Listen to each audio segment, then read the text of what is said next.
wabarakatuh.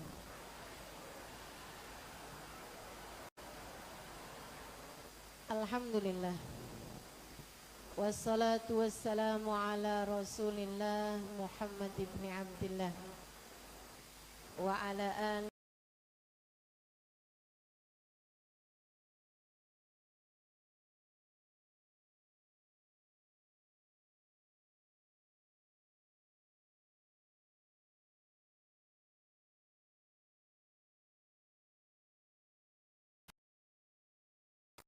li amri wahlul 'uqdatan min lisani yafqahu qawli, amma ba'du.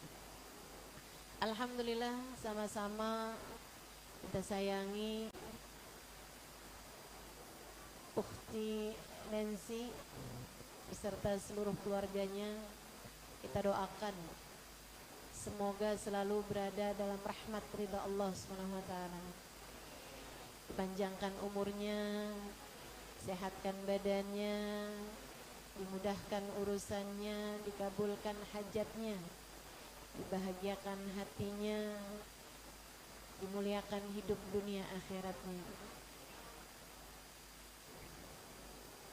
Segenap panitia, Ibu DKM, Ibu Lila, dan juga semua yang telah mensupport acara ini, kita doakan semoga Allah Subhanahu wa taala senantiasa melimpahkan rahmat ridhonya pada mereka semuanya insyaallah.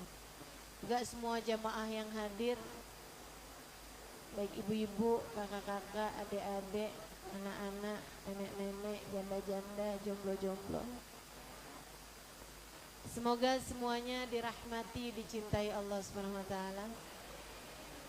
Dibahagiakan hatinya, dirahmati Tuhannya, disyafaati nabinya, diberkahi hidup dunia akhiratnya.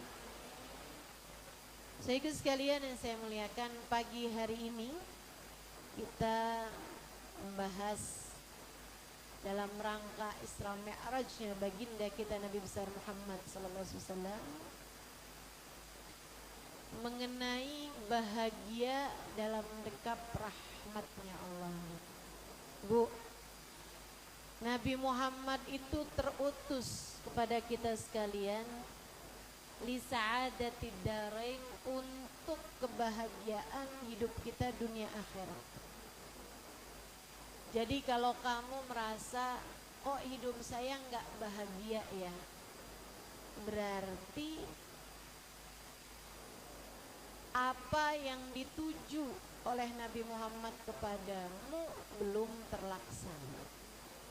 Visi misi Nabi berarti belum terlaksana dalam dirimu.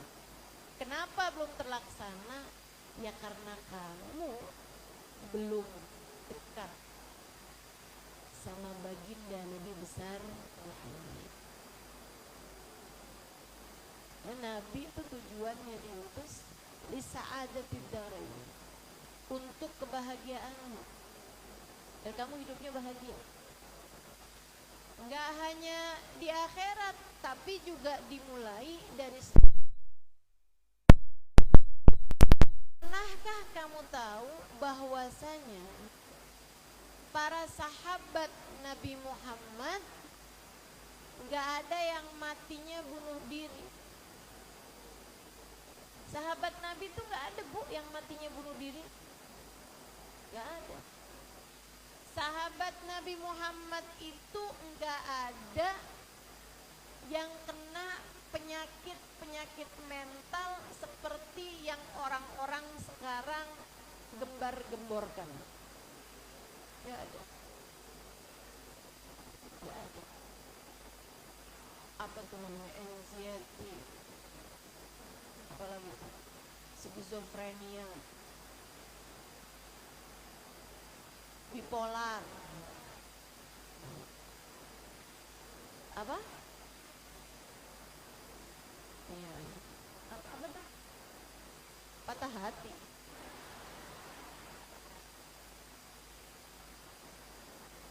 Tuh teman-teman saya sekalian, ya depresi, nggak ada. Tidak ada Nabi Muhammad yang depresi, nggak ada. Saudaraku sekalian yang saya muliakan, termasuk juga para ulama, Bu, dari Muhammad sampai ke para ulama, orang-orang saleh, para wali-walinya Allah, nggak ada ibu-ibu sekalian. Di zaman dulu, zaman sahabat sampai sekarang nih nggak ada satupun di antara para sahabat, di antara para ulama, di antara para wali yang kena penyakit-penyakit mental seperti yang orang-orang sekarang rasakan. Dari depresi, anxiety, apalagi itu, sampai apalagi mati, bunuh diri gitu. Nggak ada. Kenapa gitu? Karena mereka merengkuh apa yang dibawa sama Nabi Muhammad. Mereka ambil apa yang dibawa sama Nabi Muhammad untuk menjadikan mereka hidup dalam keadaan bahagia di dunia dan kelak bahagia di akhirat nanti. Jadi siapapun di antaramu yang ingin hidup bahagia, Allah udah kasih jalannya. Ikut di belakang Nabi besar Muhammad. Maka sebagai muslimah berbahagialah. Sebagai umat Nabi Muhammad berbahagialah. Sebagai umat Nabi Muhammad jangan sedih. Sebagai hamba Allah jangan sedih, berbahagia. Sebab itulah tujuan Allah Subhanahu wa taala menciptakan kita di dunia sebelum kita dibangkitkan di akhirat nanti untuk membahagiakan kita. Sehingga sekalian, gimana ya Ustazah, kan hati ini emang sedih gitu, emang depresi. Ustazah nggak ngalamin sih, nggak ngerasain nih Ustazah nih. Makanya ngomong mah enak, Ustazah ngomong mah enak. Masya Allah. Jadi sekalian yang saya muliakan, yuk kita lihat yuk bagaimana cara Nabi mengajari kita hidup bahagia. Kalau yang kamu maksudkan misalnya, ya saya gimana nggak depresi, saya nggak punya duit, saya miskin. Teman-teman sekalian, yuk kita lihat Nabi tuh ngajarin kita hidup bahagia dengan apa sih gitu. Teman-teman sekalian yang saya muliakan, yang pertama, Nabi ngajarin kita hidup bahagia dengan iman. Teman-teman, Nabi tuh ngajarin kita hidup bahagia seperti yang tadi saya ulang-ulang. Itu dengan beberapa hal, gitu ya. Yang pertama nih adalah dengan iman. Saudaraku sekalian yang saya muliakan, orang beriman nggak akan depresi, nggak akan depresi. Ustazah banyak kok orang beriman depresi. Ya itu, berarti ada masalah sama imannya.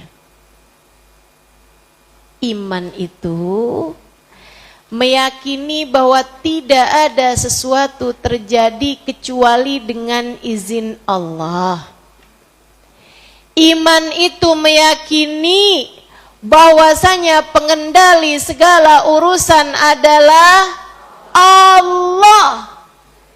Iman itu meyakini bahwa pemberi rejeki hanya satu, namanya iman. Itu meyakini bahwa di saat kamu duduk di tempat ini, di saat kamu mendengarkan kajian saya ini, tidak ada penentunya kecuali Allah. Kamu bukan hadir, kamu dihadirkan. Kamu bukan mendengar, tapi diperdengarkan. Itu iman. Pengendali segalanya hanyalah Allah. Ada berapa banyak orang yang berniat hadir pada hari ini, akan tetapi tangan takdir tidak menentukan hal itu, sehingga ia tidak hadir pagi hari ini. Ada juga orang-orang yang niatnya nggak hadir tadi malam, apalagi pas lihat hujan, nggak datang dah gua. Kemarin udah hadir di majelisnya ustazah, cuman sampai jalan doang, kebasahan. Naik motor kehujanan, ya ampun. Besok nggak ada, makasih.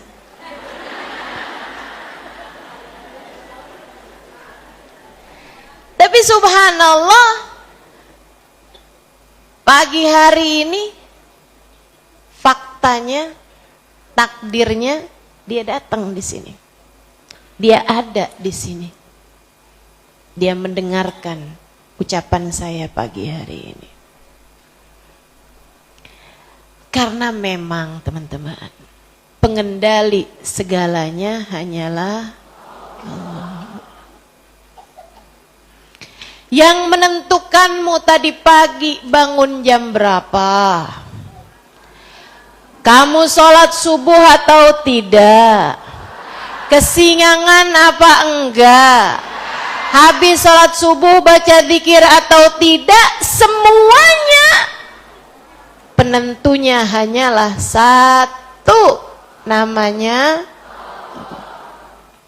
ini iman. Teman-teman sekalian, termasuk iman adalah buat adik-adik nih, kamu nikah apa enggak, nikahnya sama siapa, tanggal berapa, di mana, semuanya udah ada catatannya, Dek. Semuanya sudah ada catatannya. Maka galau gelisahmu tuh untuk apa?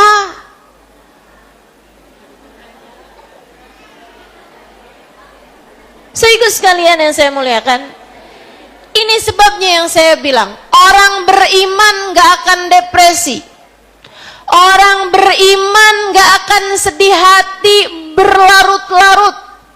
Orang beriman tahu bahwa apapun yang ditetapkan Allah SWT adalah yang terbaik. Orang beriman ditinggalin siapapun, hatinya akan tetap kuat, hatinya akan tetap berada dalam keimanan. Umi saya meninggal dunia 3 bulan lalu. Saya kehilangan umi saya. Tapi saya tahu bahwa apapun yang Allah tetapkan adalah yang terbaik. Saya sedih, tapi saya tidak berlarut dalam kesedihan. Saya sedih sekaligus berbahagia. Kenapa? Karena saya selalu berkata dalam hati saya sayang umi saya, tapi Allah lebih sayang lagi padanya. Orang beriman, teman-teman sekalian, iman kita akan selalu menjadi senjata mengalahkan berbagai macam ujian di atas muka bumi ini. Maka bukan dikecilin masalahnya, tapi digedein imannya. Bukan dikecilin masalahnya, tapi digedein imannya. Libatkan Allah dalam semua permasalahanmu. Sebab bersama dengan Allah, masalah yang besar jadi kecil. Bersama Allah, masalah yang rumit jadi sederhana. Akan tetapi saat kamu tidak melibatkan Allah dalam masalahmu, mengandalkan dirimu terhadap masalah-masalahmu, masalah kecil jadi besar, masalah sederhana jadi rumit, bahkan nggak ada masalah jadi ada masalah. Karena kamu lupa kepada Allah, karena kamu tidak melibatkan Allah. Yuk belajar punya iman yang besar. Insya Allah. Iman membuatmu ingat bahwasanya pengendali sejati cuma Allah Subhanahu wa taala. Teman-teman sekalian, iman membuatmu ingat bahwasanya pemberi rizki cuma satu. Ada seorang istri punya anak banyak, suaminya ninggalin dia haji tanpa meninggalkan bekal buat keluarga. Ini ada duitnya. Pulang nih dibawa semua hartanya buat pergi haji. Pamit sama istrinya. Istrinya bilang, Bismillah. Dia sebenarnya nggak mampu haji, tapi ada yang bayarin gitu kan ya. Berangkat pergi haji. Terus dia berangkat pergi haji nih. Ini kan berarti nih rumah nih nggak ada yang nafkahin nih. Keluarga nih, istri sama anak-anak. Istrinya nggak kerja. Duit buat makan besok hari tuh nggak ada. Ibu-ibu bayangin kalau kamu yang dalam posisi itu. Saya nggak tahu. Itu yang berbicara iman, teman-teman saya sekalian. Yang berbicara iman. Istrinya kemudian didatengin tetangga-tetangganya. Mereka bilang, ya ampun, malang bener nasib kamu. Suami udah cuman bisanya kerja segitu-gitunya. Kerja hari ini buat ngasih makan hari ini. Malah pergi pula dia pergi haji. Kamu ditinggalin gak pakai nafkah. Kamu ditinggalin gak punya apa-apa. Gimana tuh nasib kamu? Dan nasib anak-anak kamu ke depannya. Ini memang selalu ada nih. Tetangga-tetangga yang jadi semacam agensinya setan.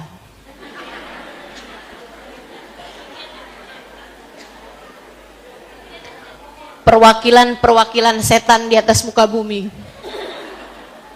Kamu jangan jadi yang kayak begitu. Ya, kamu jangan jadi kayak gitu. Teman-teman saya sekalian, nekokin orang lahirin. Terus bilang, kamu kan udah lama ya gak punya anak. Pas kamu punya anak ini suami kamu ngasih hadiah apaan? Bu, kamu pulang suami istri berantem. Apalagi pakai omongan, saya tuh biar kata anak banyak, tiap kali habis ngelahirin. Yang tahun pertama saya dikasih mobil.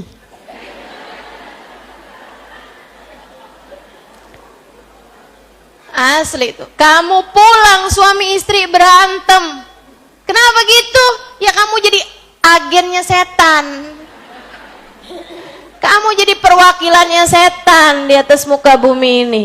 Jangan begitu, Bu. Bu. Bikin setan tuh kesulitan bekerja karena kamu. Bukan malah kamu jadi memudahkan pekerjaan setan. Pas kamu keluar dari rumah itu tuh, setan tos tuh sama kamu. Thank you, bro. Makasih, Jeng. Masya Allah, Masya Allah. Allah tuh kasih pesan watawasau bil haq, watawasau. Salinglah nyabar-nyabarin orang, salinglah menebarkan kebaikan. Gitu, bukannya malah saling bikin orang beranteman. Teman-teman sih sekalian, akhirnya nih tetangga itu ngomong kayak begitu, yang diomongin orang beriman. Jadi suami kamu pergi haji nggak ninggalin apa-apa nih sama kamu nih. Iya, kita si istri nih, tapi beriman. Waduh, gimana dong nasib kamu? Nggak masalah. Kok bisa nggak masalah? Nah kan yang pergi tukang makan rejeki. Yang ngasih rejeki makan nggak pernah pergi. Lupa kamu mau pelajaran Ustazah Halimah kemarin?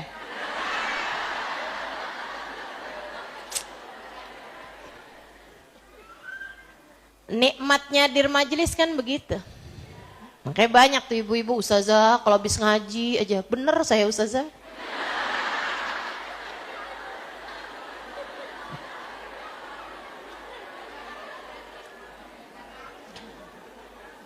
Tapi ada waktunya ustazah, kayak 2-3 hari aja gitu. Maka itu sebabnya ustazah kalau pergi dari Jakarta jangan kelamaan dah. Masya Allah. Teman-teman sekalian yang saya muliakan, dia bilang, "Dhahaba akilur rizq wa baqir razzaq." Bukankah yang pergi cuma tukang makan rezeki? Bukankah sang pemberi rezekinya tidak akan pernah pergi? Untuk apa saya bersedih hati? Cakep. Mudah-mudahan nih, semua yang hadir di tempat ini jadi perempuan-perempuan seperti itu. Kuat hati dengan keimanan. Teman-teman, saya kasih tahu. Kekuatanmu tuh, letak bahagiamu tuh bukan ada pada uang. Ada berapa banyak orang-orang yang hidup di atas muka bumi ini. Duitnya banyak tapi hidupnya nggak bahagia. Banyak saya ketemu. Banyak. Yang harga tasnya 250 juta tapi jadi penipu. Netizen julid bawaan begitu tuh. Ngelihat orang kaya mikirnya udah penipu pasti. Masya Allah, enggak semuanya begitu Bu. Maksud saya itu orang-orang yang duitnya banyak tapi hatinya enggak bahagia. Ada banyak orang-orang yang uangnya itu nominalnya nolnya banyak banget dah. Akan tetapi pelanggan rumah sakit jiwa banyak teman-teman, banyak. Hatinya nggak bahagia. Karena memang letak bahagia nggak di situ. Meskipun maaf ya, orang kaya yang bahagia juga banyak. Jangan kamu pikir kalau mau bahagia nggak apa-apa kita hidup miskin. Nggak gitu juga. Saya lagi mau menekankan bahwa harta bukanlah penyebab bahagia. Enggak. Banyak duit tuh bukan penyebab bahagia, teman-teman. Bukan itu. Makanya ada banyak orang kaya nggak bahagia. Ada banyak juga orang kaya bahagia.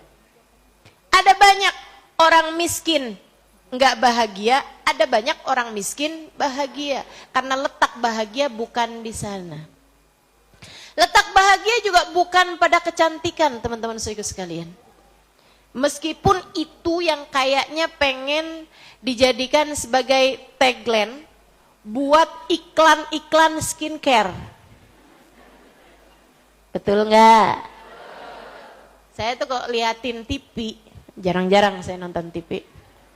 Saya kalau lagi ngeliatin iklan tuh, saya suka ngeliatin mau di TV, mau di majalah, mau di platform manapun. Itu kalau yang namanya iklan skincare tuh, pasti aja tuh dari yang asalnya murung mukanya, ketika masih entah jerawatan, entah kusam, entah apa tuh selalu aja gambarnya tuh murung. Sampai kemudian, betul apa enggak? Kayak sedih, kayak cemberut gitu, kayak pokoknya depresi, penuh permasalahan, galau gitu. Kayaknya tuh yang kayak orang jelek nggak pantas bahagia gitu. Sampai tuh ntar bergerak sampai akhirnya mukanya tuh jadi mulus, jadi cantik dan jadi senyum. Padahal selama ini yang saya lihat, terutama di majelis-majelis ilmu, senyum tidak terkait dengan seperti apa wajahmu. Betul nggak? Nih yang di depan saya pada senyum nih. Ya Bu ya, kita lupa muka kita kayak gimana. Mau ada jerawat kek, mau lagi kusam kek, mau lagi ada apaan kek di muka, kan begitu ya? Kita nggak peduli, ibu sekalian. Kita bahagia bukan dengan kecantikan, sebab bukan di sana letak bahagia. Enggak, letak bahagia bukan pada kecantikan, teman-teman. Ada berapa banyak perempuan-perempuan cantik tapi tidak bahagia? Banyak. Semoga kamu tidak termasuk di antaranya. Kok amin, ngerasa cantik ya?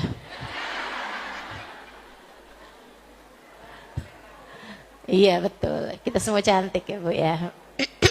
Seenggaknya buat anak-anak kita kan. Saudaraku sekalian yang saya muliakan, Ustazah kok nggak bilang seenggaknya buat suami kita? Belum tentu. Tapi kalau buat anak tuh ngelihat ibu selalu cantik. Kalau anaknya cinta sama ibunya. Itu yang saya harapkan. Semoga semuanya jadi perempuan-perempuan cantik, sekurangnya buat anaknya. Teman-teman sekalian, jadi letak bahagia nggak di situ gitu, nggak pada uang, nggak pada kecantikan, apalagi kepada jabatan, popularitas dan lain sebagainya. Nggak di sana, nggak di sana, nggak di sana. Bahkan tidak pada sehat, teman-teman, nggak pada sehat. Ada berapa banyak orang sakit dan tetap berbahagia? Ada dulu sahabat Nabi namanya Husain bin Hadir. Ya. Ada sahabat Nabi Muhammad alaihissalam. Teman-teman saya sekalian, beliau itu sakit lama, nggak bisa ngapa-ngapain. Satu hari datengin sama Nabi Muhammad. Terus Nabi Muhammad bilang gini, maukah kamu aku doakan agar kamu diberi kesembuhan, tapi kamu kehilangan kemuliaan, kehilangan karomah yang telah Allah berikan selama ini. Dia bilang, gak usah wahai Rasulullah. Gak usah saya didoain biar sembuh. Biarkan saja saya mendapatkan kemuliaan seperti yang sekarang ini. Ternyata kemuliaannya adalah setiap datang waktu sholat, malaikat Jibril mengimaminya. Gimana itu? Insya Allah. Jadi yang namanya kebahagiaan, teman-teman saya sekalian, bukan juga pada kesehatan badan. Ada berapa banyak orang sehat nggak bahagia? Ada berapa banyak juga orang sakit hatinya tetap bahagia. Masalahnya bukan sama itu kok. Bukan sama itu. Bukan sama harta, bukan sama rupa, bukan sama tahta, bukan sama, atau misalnya gitu, teman-teman sekalian, ada orang yang menyangka bahwa kalau saya nikah, suami saya cinta, saya akan bahagia. Begitu kan? Dia kirain kebahagiaan itu ada pada dicintai oleh suami. Enggak gitu kok teman-teman, enggak gitu. Enggak gitu. Bukan itu letak bahagia. Enggak, saudariku sekalian, enggak. Tenang aja. Kamu kalau berpikir bahwa selagi suami saya cinta pada saya akan bahagia. Kamu tersiksa pada saat seperti itu. Sebab kamu akan jadi orang yang curiga aja. Ini HP suami saya isinya apa nih? Jangan-jangan kalau suami saya lagi keluar rumah, dia ngapa-ngapain nih sama perempuan. Dalam keadaan seperti itu apakah kamu bahagia? Enggak bahagia teman-teman, enggak bahagia. Di saat suami lagi ngangkat telepon terus jauhin kamu, kamu langsung. Bahagia di mananya kayak begitu? Enggak ada bahagia-bahagianya. Bahagia letaknya bukan pada itu semua. Bukan pada itu semua. Bahagia itu nomor satu letaknya ada pada iman. Selagi kamu beriman beriman kepada Allah Subhanahu wa taala, kamu mengingat Allah dalam segala keadaan, selagi kamu adalah seseorang yang hidup bersama dengan Allah Subhanahu wa taala, hatimu akan bahagia dalam segala keadaan. Bu, saya tinggal 4,5 tahun di kota Tarim, Hadramaut, Yaman. Dan saya menjumpai orang-orang yang hidupnya bahagia. Ternyata bukan nama kamu aja, Nen, mic-nya. Iya, nggak apa-apa. Jadi sekalian, kita akan selalu berbahagia dengan mic seperti apapun suaranya.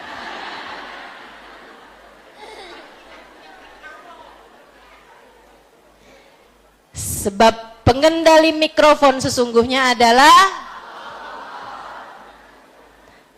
Allah Subhanahu wa taala. Jadi panitia nggak usah segitu merasa bersalahnya ya, tenang. Tenang. Teman-teman saya sekalian yang saya muliakan, nih Allah.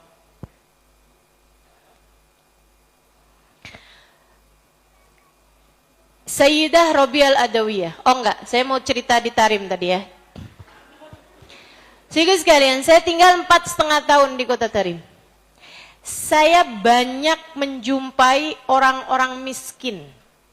Karena memang malah mayoritas saya rasa orang di kota Tarim itu miskin.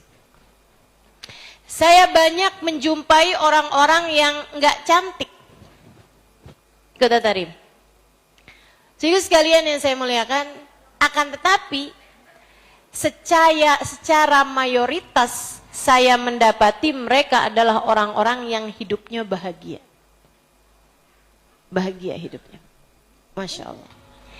Saya hampir selalu saja mendapati perempuan-perempuan tersenyum lebar di sana.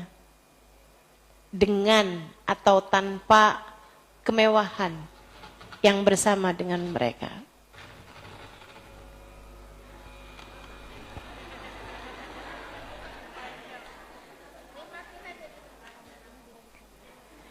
Teman-teman seiku sekalian yang saya muliakan,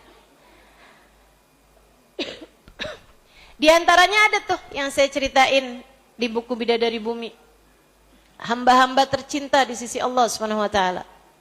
Hubabah Zahra, ibunda dari guru kami, Habib Umar bin Hafid, Hubabah Zahra Al-Haddar. Itu teman-teman saya sekalian, selalu saja saya dapati wajahnya tersenyum. Wah, mungkin hidupnya senang terus ya. Siapa bilang? Suaminya diculik di saat guru kami Habib Umar bin Hafid berusia 10 tahun. Suaminya diculik sampai sekarang nih teman-teman. Suaminya makomnya nggak pernah diketahui, kuburnya di mana nggak pernah tahu. Diculik di zaman Suyu'i. Zaman kalau kita PKI ya. Jadi ada PKI nyerang Suyu'i di sana, menyerang Yaman, membunuh-bunuhi para ulama-ulama, di antaranya adalah ayahanda guru kami Sayyidina Habib Umar bin Hafid, ayahnya Habib Muhammad bin Salim bin Hafid diculik juga. Itu istrinya teman-teman saya sekalian, istrinya yang menghadapi masa berat seperti itu. Kalau kamu berjumpa dengannya, kamu nggak akan mendapati wajah sedihnya. Selalu aja tersenyum dengan lebar. Saya tuh sampai setiap kali ketemu sama beliau merasa bahwa dunia ini sedang baik-baik saja. Ada orang-orang yang kebahagiaan hatinya itu nular kepada semua yang memandang wajahnya, ngerasa bahwa dunia semua sedang baik-baik saja. Semoga kita menjadi salah satunya. Amin ya rabbal alamin. Baba Zahra tuh kayak gitu. Bu, jangan sampai kamu jadi orang kebalikannya. Orang lagi baik-baik aja ngelihat muka kamu jadi sumpek.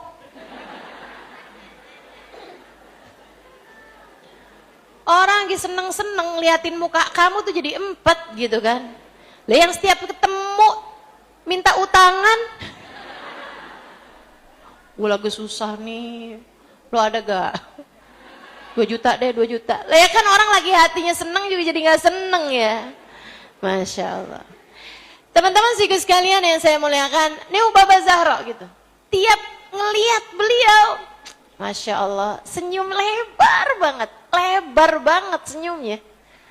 Kayak halik Hubabah, alhamdulillah bkhair, alhamdulillah bkhair. Kayak halik Halimah bkhair. Masya Allah. Bkhair Hubabah, alhamdulillah. Id'ili Rabbuna karim, Rabbuna karim. Gitu.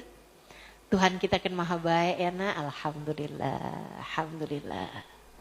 Itu andai saya nggak tahu sejarah hidupnya, saya akan menganggap bahwa orang ini adalah orang yang hidupnya selalu berisi kemudahan, hidupnya selalu berisi dengan dimanjakan sama Allah, kemewahan, keindahan gitu. Padahal hidupnya berisi dengan musibah-musibah yang berat-berat, teman-teman sekalian. Hamba Allah, iman membuat mereka mampu mengalahkan berbagai macam kesulitan yang datang dalam kehidupan. Hubabah Zahra. Saya ada cerita juga tuh. Sebagian saya tuliskan, ada beberapa banyak diantaranya yang enggak saya tuliskan. Jadi sekalian saya muliakan, ada Hubabah Nur binti Alwi. Itu sampai dengan beliau wafat ya, saya nggak pernah tahu raut mukanya kalau nggak senyum. Saya nggak tahu gitu, dia tuh mukanya kalau lagi nggak senyum tuh kayak gimana gitu. Karena ya Allah senyum lebar banget gitu. Di majelis di mana senyum aja gitu. Sholat senyum, Masya Allah, Masya Allah. Bukan karena nggak ngerti, justru karena ngerti. Justru karena faham. Saudaraku sekalian yang saya muliakan. Tahukah kamu bahwa manusia paling banyak senyumnya adalah bagindamu Nabi besar Muhammad? Karena memang orang yang paling bahagia hidupnya adalah orang yang paling tinggi keimanannya kepada Allah. Mereka bahagia dengan keimanan mereka. Mereka bahagia dengan hidup bersama Allah Subhanahu wa ta'ala. Berarti teman-teman, Hubabah Nur binti Alwi ini, kalau teman-teman lihat ya, itu beliau badannya tuh bungkuk. Beliau hidup seorang diri sebatang kara. Beliau badannya bungkuk dan beliau itu kemana-mana sendirian. Dan itu beliau itu ngurusin rumahnya sendiri gitu, dan rumahnya itu di atas. Jadi beliau tuh kalau naik itu beliau naik ke atas tangga gitu tuh, kabarnya itu dengan merangkak gitu. Dan itu subhanallah, senyuman tak pernah hilang dari wajah beliau. Bahkan kalau yang pernah baca buku Bidadari Bumi, perempuan tua pertama, ya maksudnya salah satu dari perempuan-perempuan tua pertama yang saya temui di kota Tarim, Hadramaut, namanya Hubabah Tiflah. Itu teman-teman sekalian, beliau waktu saya temui usianya di atas 70-an tahun, tapi namanya Tiflah.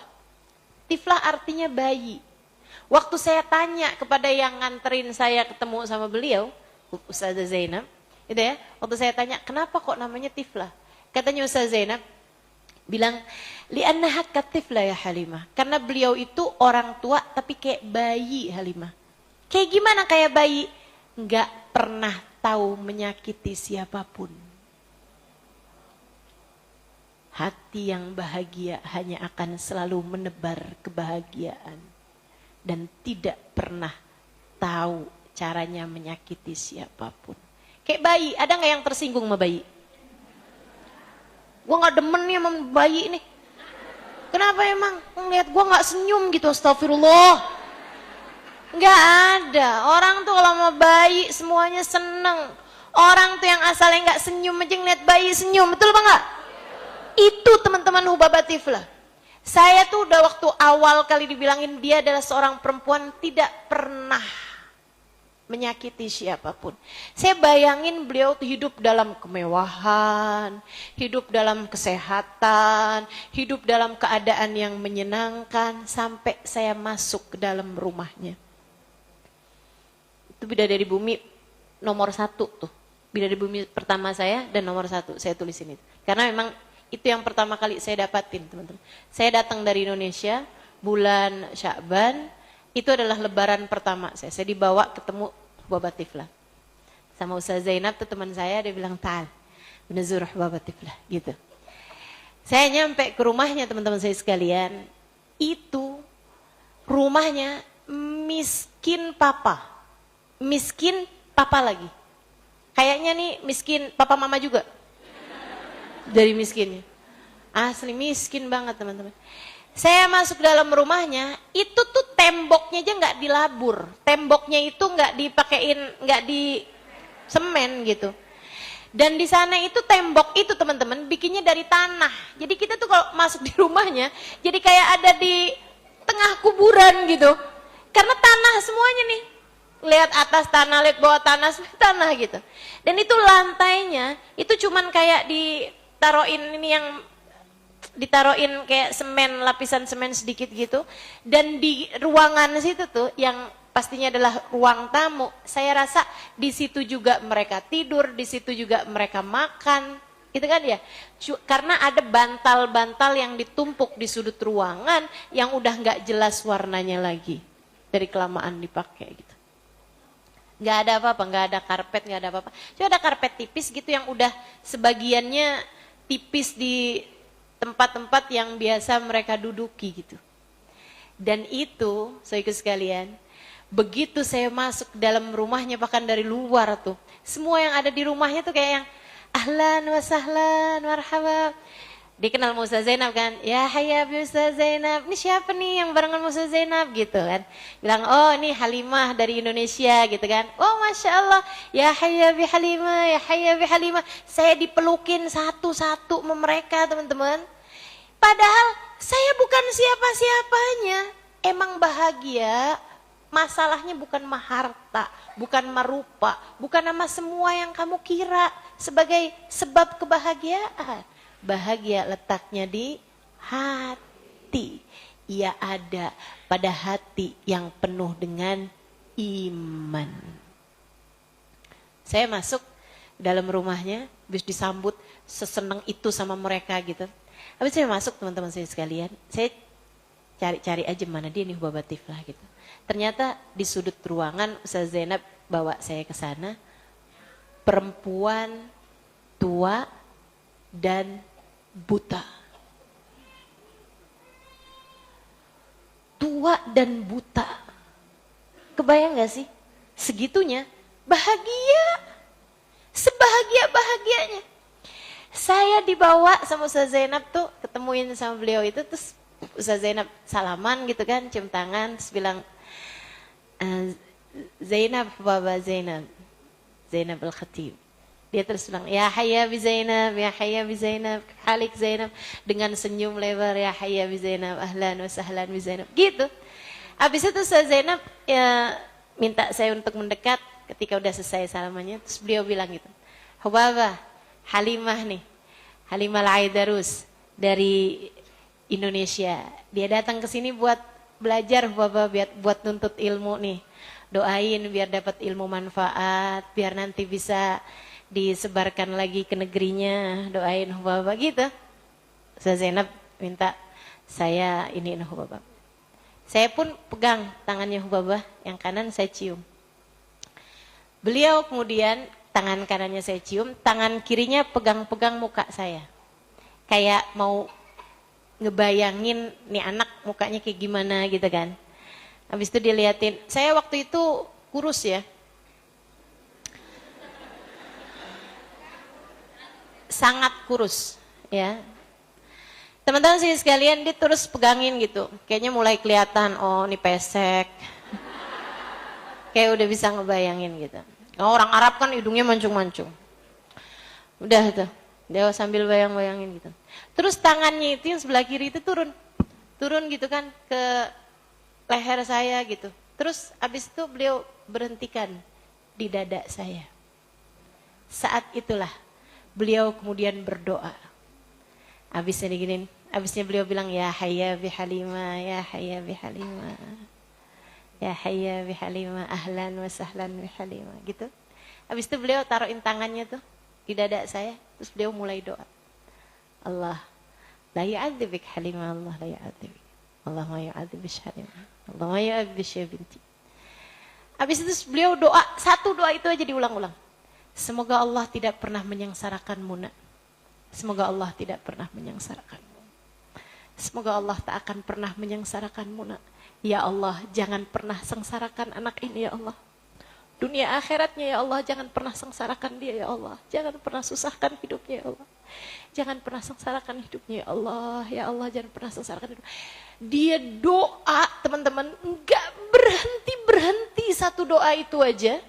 Di doa dari yang nadanya itu yang Allahumma ya'adzib binti, semoga Allah tidak akan pernah menyusahkanmu, nak, enggak pernah menyusahkanmu. Sampai dia doanya tuh, ya Allah jangan pernah susahkan dia, ya Allah jangan pernah susahkan, ya Allah jangan pernah susahkan. Sampai dia nangis, teman-teman saya sekalian. Sampai dia nangis. Saya yang asalnya dengerin kayak yang amin, amin, amin. Lama-lama amin, amin. Lama-lama saya nangis di situ, teman-teman sekalian. Saya tuh yang saya pikirin, saya bahkan tidak pernah mendoakan untuk diri saya sendiri doa seperti itu dengan linangan air mata, dengan tangisan. Untuk kemudian ada seseorang yang saya enggak pernah kenal sebelumnya bisa mendoakan saya bahkan dengan air matanya, dengan tangisannya, teman-teman saudaraku sekalian, minta kepada Allah agar Allah tidak pernah menyengsarakan hidup saya.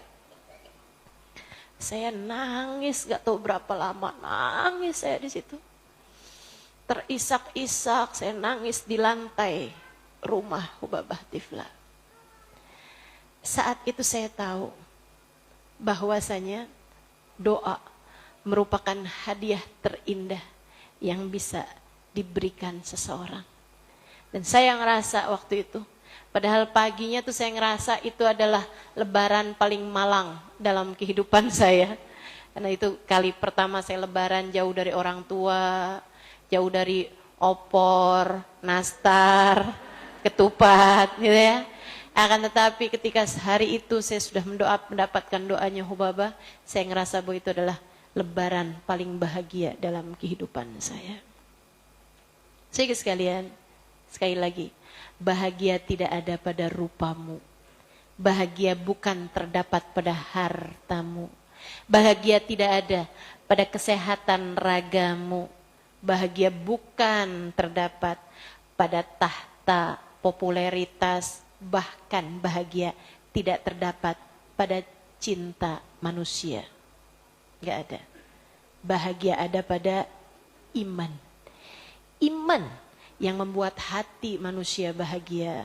Bahwasanya kita hidup bersama dengan Allah. Bahwasanya semua urusan ada pada kendali Allah. Bu, ingetin ucapan saya ini. Dengerin dengan baik. Ini saya temukan sesudah saya belajar panjang, teman-teman saya sekalian. Saya kalau lagi sedih, saya kalau lagi merasa susah hati, saya kalau lagi merasa galau, gelisah gitu, saya ingat-ingat. Ternyata saat itu saya sedang lagi mikirin diri saya. Ternyata yang saya pikirin adalah saya, nafsi, diri saya. Saya lagi takut, saya lagi apa tuh ketika saya mikirin diri saya. Dan saya akan bisa switch, jadiin bahagia perasaan hati saya ketika saya sudah mengingat Allah. Jadi kalau saya lagi susah-susah, saya balikin aja ke diri saya. Kamu lagi mulain egois nih. Mulain mikirin diri kamu sih, makanya kamu susah. Yuk kita mikirin Allah. Saya mulai ingat Allah. Saya mulai ingat nikmat yang telah Allah berikan pada saya. Saya mulai mengingat betapa sangat indahnya indahnya Allah mengatur hidup saya. Betapa Allah tidak pernah meninggalkan saya. Betapa Allah telah begitu baik kepada saya. Betapa Allah. Untuk kemudian saya mulai merasakan betapa sangat beruntung saya. Allah telah menjadikan saya hamba yang beriman. Bu, Dek, Nak, kesedihanmu selalu adalah tentang dirimu. Dan bahagiamu selalu adalah tentang Allah. Allah. Banyak-banyak ingat Allah. Selalulah berusaha mengingat Allah. Maka kamu akan merasakan kebahagiaan dalam hidupmu. Insya. Coba liatin aja ntar. Kalau kamu udah mulai nangis, susah gitu. Kamu mikirin apa? Suami nih ustazah. Oh, kenapa suamimu? Dia kayaknya ada naksir perempuan lain dah ustazah. Wah, itu kan. Oh, coba. Kamu takut? Iyalah. Takut apa? Takut saya ditinggalin. Nah, itu kan. Saya. Takut kenapa? Takut saya nanti hidupnya miskin. Nah, kan? Saya. Takut dia nanti nggak transfer saya lagi, takut dia nggak giniin saya lagi, takut dia ninggalin keluarga, takut dia baliknya ke kamu. Diri saya. Susah pasti kamu hidupnya. Kamu balikin. Wahai diri, tenang. Emang selama ini Allah pernah nyusahin kamu sampai kamu nggak bisa makan, sampai kamu merasa segitu susahnya? Nggak pernah kan? Nggak pernah teman-teman. Allah tidak pernah mengecewakanmu. Tapi saya sering kecewa ustazah. Kamu dikecewakan oleh harapanmu sendiri. Kamu dikecewakan oleh angan-anganmu sendiri. Allah tidak pernah mengecewakanmu teman-teman. Kamu dikecewakan oleh harapanmu sendiri. Karena kamu berharap, karena kamu berangan-angan, karenanya kamu kecewa. Andai kamu serahkan dan kamu tahu bahwa apapun yang Allah tetapkan adalah yang terbaik, maka kamu tidak akan pernah kecewa. Kamu gak akan pernah susah. Mari belajar beriman, teman-teman sekalian. Mari belajar beriman. Untuk melihat bahwasanya tidak ada orang lain, semua manusia adalah hamba-hamba Allah. Untuk melihat tidak ada tempat asing, semua tempat adalah milik Allah. Untuk melihat tidak ada kejadian-kejadian yang menakutkan, sebab semua kejadian ada dalam kendali Allah. Hidupmu akan bahagia teman-teman. Hidupmu akan bahagia dalam dekap rahmat-Nya jika kamu selalu menghadirkan Allah dalam hatimu. Insya. Itu satu, ya. Ada berapa ustazah? 3 aja dah. Teman-teman sekalian, yang kedua, kamu bahagia dalam taat. Kamu bahagia dalam taat. Enggak kok ustazah, saya bahagia juga ketika saya lagi ngomongin orang. Saya bahagia juga kalau saya lagi ngomel-ngomel. Enggak, bukan bahagia itu namanya. Itu seneng. Seneng beda sama bahagia. Saudara sekalian, anak kecil nyari seneng, orang dewasa. Anak kecil nyari senang, orang dewasa nyari tenang. Tenang hati salah satu dari bentuk kebahagiaan. Ya kan? Teman-teman sekalian, anak-anak muda yang lagi ada di diskotik, jingkrakan, gitu kan, lagi gitu dah, joget-joget gitu kan, lagi apa namanya itu? Hah? Dugem, ya, dugem. Dunia gemerlap. Mereka senang apa enggak? Senang. Mereka bahagia apa enggak? Ada banyak di antara mereka yang ketika saya nulis gini nih, saya pernah bikin video entah di kapan hari itu ya, di Ramadan beberapa tahun lalu. Saya bilang, ada banyak orang-orang tuh yang ketika mereka sedang tenggelam dalam kemaksiatan, mabok barengan sama temen-temennya, joget begini begitu di yaitu dugem tadi itu ya, di diskotik misalnya gitu. Sehingga sekalian dia ngerasa bahagia banget. Ngerasa, bukan bahagia, seneng banget. Sampai akhirnya mereka pulang ke rumahnya. Saat itulah dia ngerasa betapa sia-sianya hidupnya. Dia ngerasa betapa galaunya hatinya, betapa sedihnya, betapa terpuruknya hidupnya. Bahkan ada di antara mereka yang kemudian di lantai, berbaring di lantai, di rumahnya yang ada AC, ada tempat tidur yang sangat mewah. Dia berbaring di lantai, dia nangis. Dan dia pikir, kok saya sedih ya? Saya depresi, saya susah, saya stres. Oh, ini mungkin karena saya jauh dari teman-teman saya. Besok atau beberapa malam lagi saya akan dugem lagi, saya akan barengan sama teman-teman saya lagi dan saya senang. Saya sekarang sedih cuman karena saya sendiri. Saya sekarang galau, gelisah, depresi hanya karena saya sedang sendirian. Ntar saya barengan sama teman-teman saya lagi, saya akan ketawa terbahak-bahak lagi, saya akan seneng-seneng lagi, saya akan mabok lagi, saya akan ini lagi. Sekarang saya susah, saya akan tidur aja, saya akan coba tidur aja, nggak bisa tidur, minum pil tidur.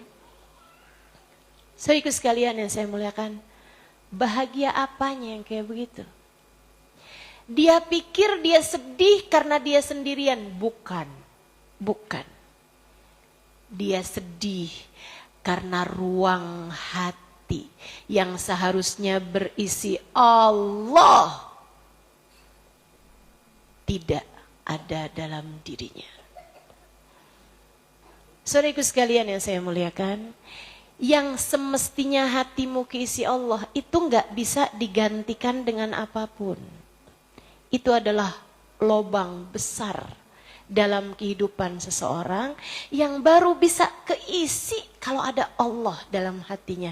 Itu sebabnya kenapa kamu mau-maunya susah-susah hadir di majelis talim. Kenapa kamu mau desek-desekan gak apa-apa. Kenapa kamu mau-maunya datang dari habis subuh. Padahal tahu ustadzahnya baru datang jam 9 pagi. Tahu kok kamu itu, tahu. Emang di jadwalnya juga jam 8, suruh siapa datang jam 6. Tapi kamu mau kayak begitu. Kenapa gitu? Teman-teman saya sekalian, kamu gak sadar bahwa di saat kamu duduk mendengarkan saya seperti ini, lobang kosong dalam hatimu itu terisi perlahan-lahan. Dengan apa Ustazah? Dengan rahmatnya Allah. Kamu gak sadar. Saya kasih tahu sekarang. Itu sebabnya. Orang lihat kamu, lebay banget sih Ustazah Halimah. Biasa aja keles.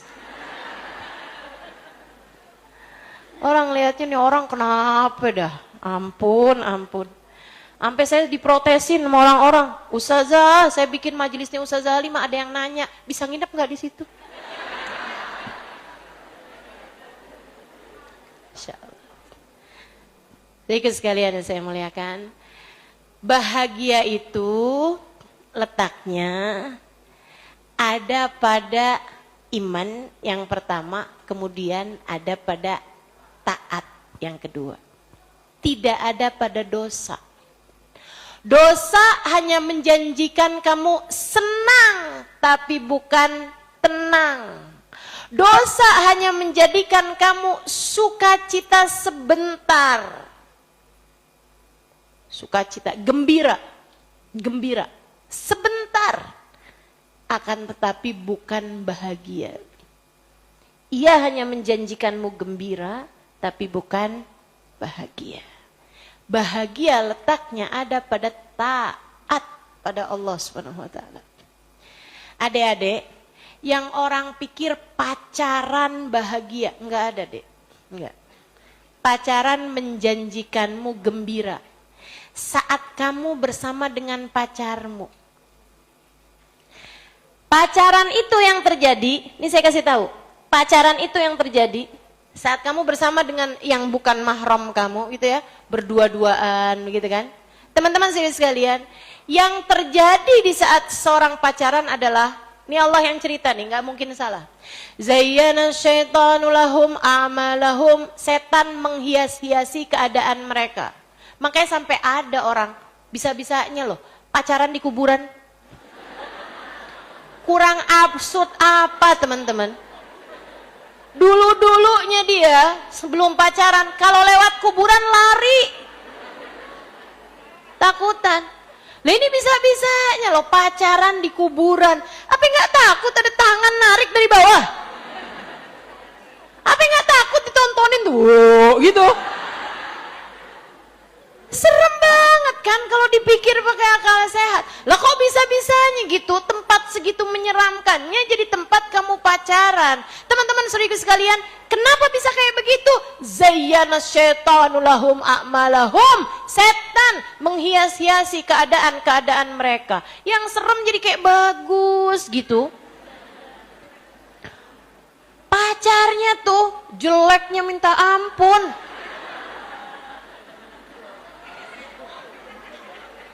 Bisa-bisanya dia bilang, nggak ada cowok lebih ganteng dari kamu.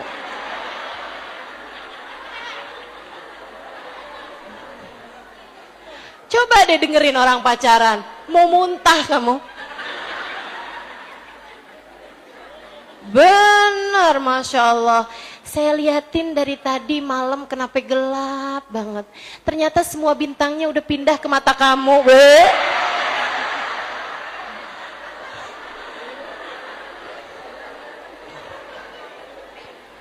Ya Allah, ya Allah. Saudaraku sekalian yang saya muliakan, itu ngejanjiin seneng saat barengan sama setan itu. Seneng doang, bukan tenang. Gelisah setengah mati habisannya. Gelisah setengah mati habisannya.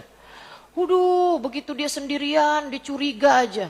Ini jangan-jangan pacar saya baru WhatsApp nih 5 menit doang gak dijawab-jawab. Waduh, pikiran udah kemana-mana. Halo. Iya. Ini yang jawab iya kok emak-emak ya. Masih ingat masa-masa kamu pacaran apa gimana nih? Ini yang saya suka bilangin nih, namanya cinta monyet. Ntar beberapa bulan cintanya hilang, tinggal monyetnya. Udah tuh, tar aja. Giliran pada kesel-keselan tuh ya, monyet lo, nah lo. Ini cintanya udah hilang nih, udah ganti monyet doang. Masya Allah, Masya Allah. Teman-teman saudaraku sekalian yang saya muliakan, ini dia nih. Jadi yang namanya dosa itu nggak akan pernah menyisakan bahagia, nggak ada, nggak ada, nggak ada, nggak ada. Bahkan justru sebaliknya, musibah demi musibah yang datang dalam hidupmu, hal-hal nggak enak yang datang dalam hidupmu disebabkan karena dosa itu. Ma asabatkum min musibah, kata Allah, a'udzubillahi minasyaitonirrajim. Ma asabatkum min musibah illa fabima kasabat aidikum. Tidaklah menimpa kepada kalian satu musibah melainkan disebabkan karena perbuatan dosa-dosa kalian sendiri. Dosa sih kamu kerjain, makanya hidupnya susah. Maksudnya ada musibah-musibah datang dalam kehidupan kamu tuh, kamu disusahkan selama ini karena perbuatan-perbuatan dosa yang kamu lakukan. Yuk teman-teman sekalian, tinggalin dosa, disitulah letak bahagia. Kerjain taat, disitulah letak bahagia. Bangun di waktu malam, tahajud di waktu malam, hatimu akan lebih bahagia, percaya saya. Percaya saya. Teman-teman sekalian yang saya muliakan, banyakin baca sholawat, hatimu jadi tenang. Percaya saya, percaya saya. Ini disampaikan oleh seseorang yang walaupun kelihatannya umurnya nggak tua, nih yang di depanmu ini, tapi dia udah banyak makan asam garam kehidupan. Udah panjang belajarnya Bu, udah panjang belajarnya. Di saat yang lain-lain lagi pada main layangan, enggak ding. Saya itu sibuk ngadepin guru baca kitab. Jadi saya udah tahu teman-teman, saya tahu banyak hal.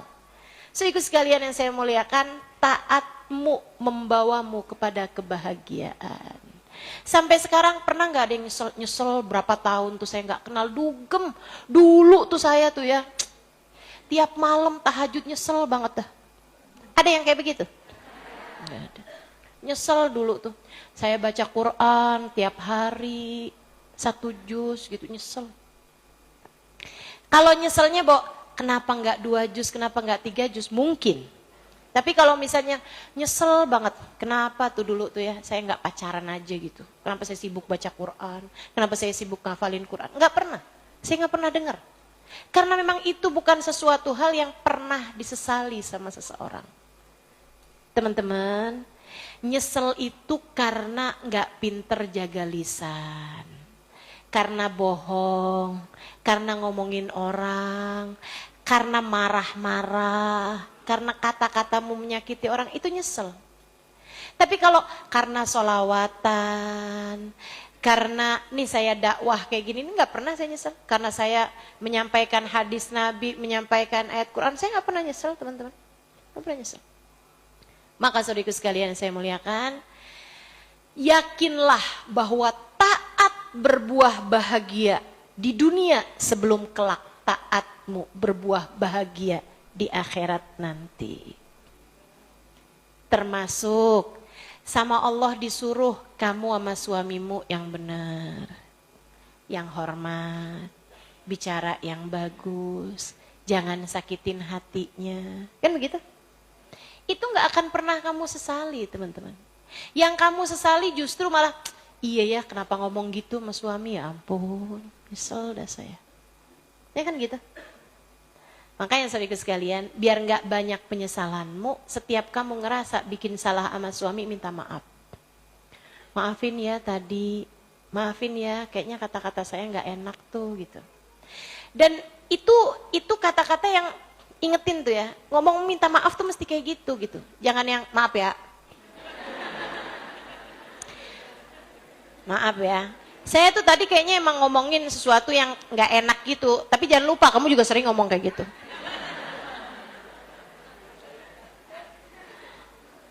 Nyeselnya nanggung gitu ya. Minta maafnya nanggung. Teman-teman saya sekalian saya muliakan, sama anak-anak gitu kan. Sayangin, diperintah kita kerjain. Itu taat. Pokoknya yang namanya taat tuh pasti akan berbuah kebahagiaan teman-teman. Dan yang namanya dosa pasti akan berbuah penyesalan demi penyesalan. Dunia sebelum kelak di akhirat nanti. Ini kita belum bahas akhirat, gimana urusan akhirat. Akhirat udah pasti, akhirat udah pasti. Dunia aja itu udah kayak gitu. Nah, yang terakhir teman-teman saya sekalian, berbahagialah kamu. Karena kamu punya Sayyiduna Muhammad. Berbahagialah kamu. Karena kita dalam kehidupan dikaruniai Nabi seindah-indah Nabi. Ini menurut saya sebab kebahagiaan paling tinggi nih. Ya, bahagia tuh 3 hal ini nih udah nih. Udah mentok tuh udah. Ada banyak hal-hal yang lain tapi semuanya kayak cabang-cabang dari ketiga hal ini. Kamu bahagia karena kamu punya la ilaha illallah. Kamu bahagia karena kamu punya taat pada Allah Subhanahu wa taala dan kamu bahagia karena kamu punya Muhammad Rasul. Udah, nggak ada lagi yang bisa bikin kamu sedih, teman-teman. Karena bahkan sebelum kamu ada di atas muka bumi ini, ada seseorang yang setiap malam selalu mendoakanmu dalam malam-malam hidupnya di atas muka bumi ini. Tiap malam. Habisnya beliau ibadah, sholat panjang. Beliau mengangkat tangannya, ya Allah, ampunilah umatku. Ya Allah, sayangilah umatku, dengan linangan air matanya.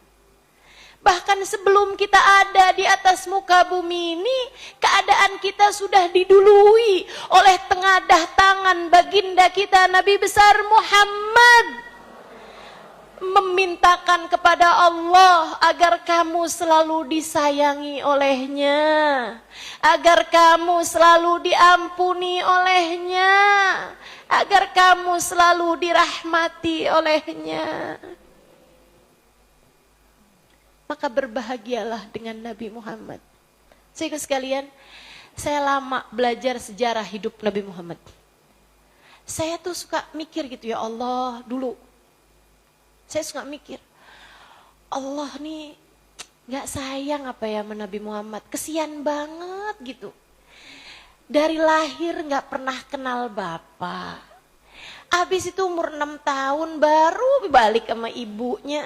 Ibunya udah diambil barengan sama kakeknya. Kakeknya juga meninggal gitu. Ya Allah, kesian banget sih Nabi Muhammad. Habis itu tinggal bersama dengan Abu Thalib dalam keadaan miskin yang sampai harus berbagi makanan sama saudara-saudaranya. Belum tentu bisa makan. Kesian banget sih Nabi Muhammad. Apa enggak dikasih yang enak-enak aja gitu sama Allah gitu?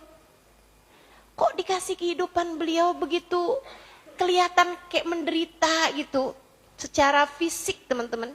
Meskipun tentu saja bahagia letaknya tidak pada fisik, bahagia letaknya di hati. Allah bahagiakan Nabi kita Muhammad SAW sebahagia-bahagianya, sampai-sampai beliau menjadi seorang yang senyumnya paling panjang, senyumnya paling lebar, senyumnya paling indah. Sallallahu alaihi wa ala alihi wa sahbihi wasallam. Teman-teman saya sekalian, saya suka mikir gitu, kenapa Allah jadikan kehidupan beliau itu kelihatannya kayak kehidupan dunianya gitu susah, menderita gitu. Sampai kemudian saya tahu jawabannya. Nabimu dijadikan seperti itu untukmu, untuk saya, untuk kita umatnya. Agar di saat kamu sedang dalam keadaan sesusah apapun, semiskin apapun, kehilangan orang-orang yang kamu cintai, kamu tidak pernah merasa sendirian. Ada Nabi Muhammad yang pernah merasakannya sebelummu. Allah tuh bikin Nabi Muhammad ngerasain berbagai macam derita di saat kehidupan beliau, biar kamu kalau lagi susah-susah kamu bisa bilang, ya Rasulullah, bukankah engkau pernah merasakan bahkan yang lebih daripada ini? Bantulah aku, syafaati aku, bimbing aku, pandu aku, kasih tahu padaku seperti apa seharusnya aku menjalaninya. Dan gampang, kita enak. Tinggal cari aja hadisnya Nabi, tinggal pelajari aja kehidupannya Nabi. Semua jenis kesusahan kita, semua jenis derita kita udah dikasih solusinya. Cara tetap bahagia di saat sakit, cara tetap bahagia di saat kehilangan orang tercinta, sudah dikasih ajarannya dari baginda kita Nabi besar Muhammad. Alhamdulillah. Maka buat adik-adik yang kamu merasa orang tuamu tidak begitu sayang padamu, deketilah Nabimu Muhammad. Nabi Muhammad juga tidak merasakan kasih sayang orang tuanya, karena orang tuanya telah meninggal dunia. Bahkan di masa beliau sangat belia. Dek, kemudian katakan padanya, sesudah kamu bersolawat bersalam padanya, ya Rasulullah, Mama, Papa, sepertinya tidak terlalu menyayangi saya. Tapi tak mengapa, bukankah engkau, wahai Rasul, kabarnya menyayangi saya? Sayangilah saya Rasulullah. Dan jangan pernah biarkan saya sendirian menjalani semua ini. Hadirkan Nabi Muhammad dalam hatimu deh. Para istri, jika kamu merasa suamimu sepertinya enggak terlalu peduli padamu, saya sampaikan nabimu peduli padamu. Nabimu peduli padamu. Deketilah Nabi Muhammad sallallahu alaihi wasallam. Deketilah Nabimu Muhammad. Banyaklah bersolawat, banyaklah cari tahu tentangnya, pelajarilah sejarah hidupnya, kemudian sampaikan padanya, ya Rasulullah, kabarnya engkau sangat sayang kepada umatmu yang perempuan. Kami umat perempuanmu, wahai Rasulullah, sayangilah saya. Jangan pernah tinggalkan saya, meski andai suami saya meninggalkan saya. Ya Rasulullah, syafaatilah saya. Teman-teman saudaraku sekalian, berbahagialah dengan Nabi Muhammad. Berbahagialah dengan Nabi. Nabi itu sampai segitu murahnya buat kita. Kita kalau mau menghadir, kalau kita mau hadir, mau ketemu, mau hati kita nih biar merasa dekat sama seseorang, mahal harganya. Apalagi orang mulia seperti itu. Nih ibu-ibu nih, pengen ketemu saya aja, pengen ngelihat saya, mesti yang datang dari pagi, subuh malah. Sebelum subuh, astagfirullah. Saudaraku sekalian, nabimu dideketinnya lebih gampang lagi. Kamu baca sholawat, kamu ucap salam dengan hati khusyuk, dengan jiwa yang menghadirkan beliau. Kamu baca sejarah hidup Nabi Muhammad, baca kitab Maulid Nabi Muhammad alaihissalam. Kamu baca banyak-banyak salawat salam kepada Nabi. Kamu ingat-ingat Nabi Muhammad, kamu sungguh-sungguh membaca. Nabi Muhammad berjanji seperti hadis yang tadi telah saya sampaikan. Tidaklah seseorang mengucap salam kepadaku, melainkan Allah kembalikan ruhku sehingga aku dapat menjawab salamnya. Kurang murah apa Nabi Muhammad padamu? Alhamdulillah. Alhamdulillah. Maka teman-teman saudariku sekalian, saat kamu merasa galau, saat kamu merasa gelisah, solusinya sholawatan. Cobain sholawatan. Cobain sholawatan. Wah, ini saya kayaknya agak sumpek nih. Kayaknya saya perlu jalan-jalan. Belum tentu. Jangan teman-teman. Bisa jadi jalan-jalan malah tambah sumpek. Atau pas jalan-jalannya kamu gak sumpek, pas pulang lebih sumpek. Betul? Lah jalan-jalannya kejauhan, duitnya pakai ngutang pula. Ya pulang-pulang sumpek lah. Healing ke Bali, healing ke Singapura, pulang-pulang ditagihin loh. Repot. Enggak gitu caranya. Gimana Ustazah? Kita punya andalan kita. Sholawat. Sholawat. Sholawat. Katanya Sayyid Muhammad bin Alwi bin Abbas al-Maliki, tidak ada satu kesesahan pun di atas muka bumi tidak mampu diselesaikan dengan sholawat. Enggak ada. Enggak ada. Sholawat jawabannya. Kenapa gitu? Mendekati Nabi Muhammad. Kamu bersolawat, kamu sedang mendekati Nabi Muhammad. Makanya solawatannya jangan asal baca solawat. Iringi dengan cinta. tambahkan dengan rindu. Hadirkan Nabi Muhammad dalam hatimu, sementara lisanmu bersolawat padanya. Beres, percaya saya. Tuh udah, saya kasih 3 hal teman-teman saya sekalian untuk membuat hidupmu bahagia. Mudah-mudahan semudah kamu mendengarkannya, Allah mudahkan padamu untuk dapat menjalankannya. Semudah kita mempelajarinya pada hari ini, Allah mudahkan kita juga untuk dapat mengamalkannya dalam kehidupan. Menempuh jalan ini sampai mati insya Allah. Tidak akan hati kita kemana-mana lagi sesudah hari ini insya Allah. Selain menuju Allah lewat jalan taat padanya, mengikuti jalannya baginda Nabi besar Muhammad sallallahu alaihi wa ala alihi wa sahbihi wasallam. Sebab kita tahu bahagia terletak pada 1 keimanan, 2 ketaatan, dan 3 pada cinta baginda Nabi besar Muhammad sallallahu alaihi wa ala alihi wa sahbihi wasallam. Allahumma rabbana zalamna anfusana wa illam taghfir lana wa tarhamna lanakunanna minal khasirin. Rabbana atina fid dunya hasanah fil akhirati hasanah wa qina adzabannar. Allahumma ya man wafaqa ahlil khair lil khair wa antahum alaih wafiqna lil khair wa inna alaih birahmatika ya arhamar rahimin bijudika ya ajwadal ajwadin innahu waliyyu dzalika wal qadir alaih. Kita baca suratul Fatihah untuk segenap hajat-hajat kita semua. Semoga Allah Subhanahu wa taala berkenan untuk mengijabah hajat-hajat kita.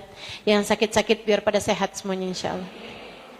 Yang sedang ada kesulitan mudah-mudahan Allah berikan padanya kemudahan. Yang hatinya sedang galau gelisah, mudah-mudahan Allah Subhanahu wa taala hibur hatinya.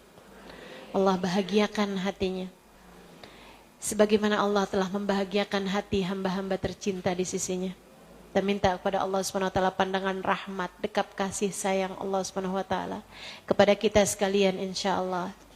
Kita taati Allah. Kita taati Allah dalam jalan-jalannya, kita taati Allah dalam urusan kita dengan hamba-hambanya. Kita menjadi hati yang tidak pandai menyakiti siapapun. Minta pada Allah SWT, Allah sehatkan badan kita, sehatkan pikiran kita, Allah sehatkan hati kita.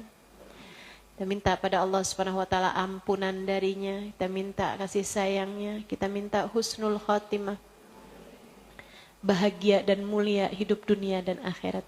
Ala hadhihi niyah bikun niyatin salihah jami'ah syamilah la hadratin Nabi Muhammad sallallahu alaihi wasallam. Al-Fatihah. Bismillahirrahmanirrahim. Ar-Rahmanir-Rahim. Maliki yaumiddin. Iyyaka na'budu wa iyyaka nasta'in.